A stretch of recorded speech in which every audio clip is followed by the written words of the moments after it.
had some bees move into my wall at my house, so a friend came and removed them and put them in a hive for me, which got me started in beekeeping.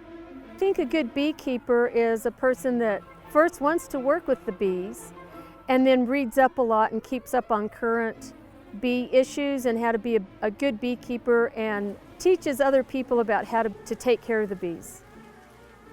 I'm the Las Cruces bee removal girl from when the bees get in the water meter for the city. So the city contacts me and sends me out to remove the bees.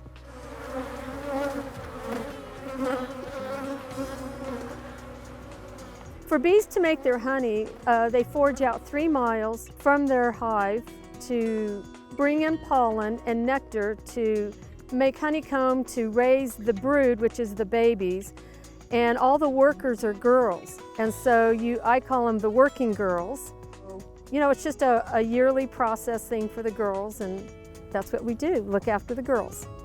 People could do a little bit more for the bees would be to plant more bee-friendly flowers in their yard and also not use pesticide.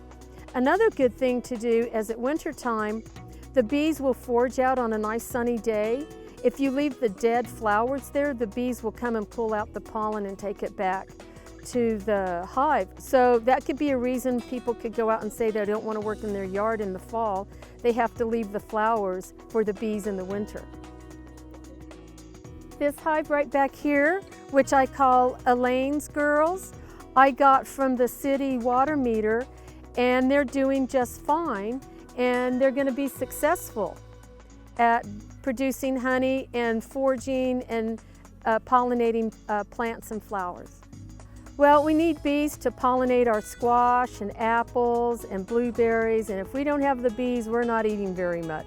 And then we won't get honey, and honey is such a delicious addition to when you're adding it to fruit or putting it in your tea or coffee. This is the top bar that is shaped of the hive that the bees worked in, and this probably took them about 2 weeks to do. And this is how they pay rent for having me keep their beehive safe. So to process the honey, we do what we call scoring. And you take it at the bottom and you let the honey drain.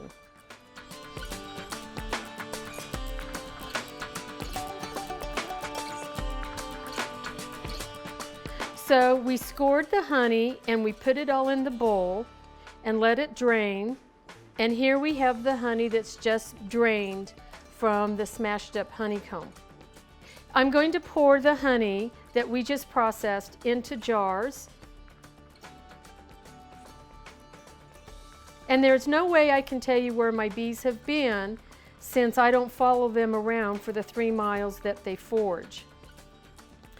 But the darker the honey, it means they've been in some mesquite and probably some cotton. And I mark the date that I harvested and the name of the hive. I don't mix the honey from hive to hive.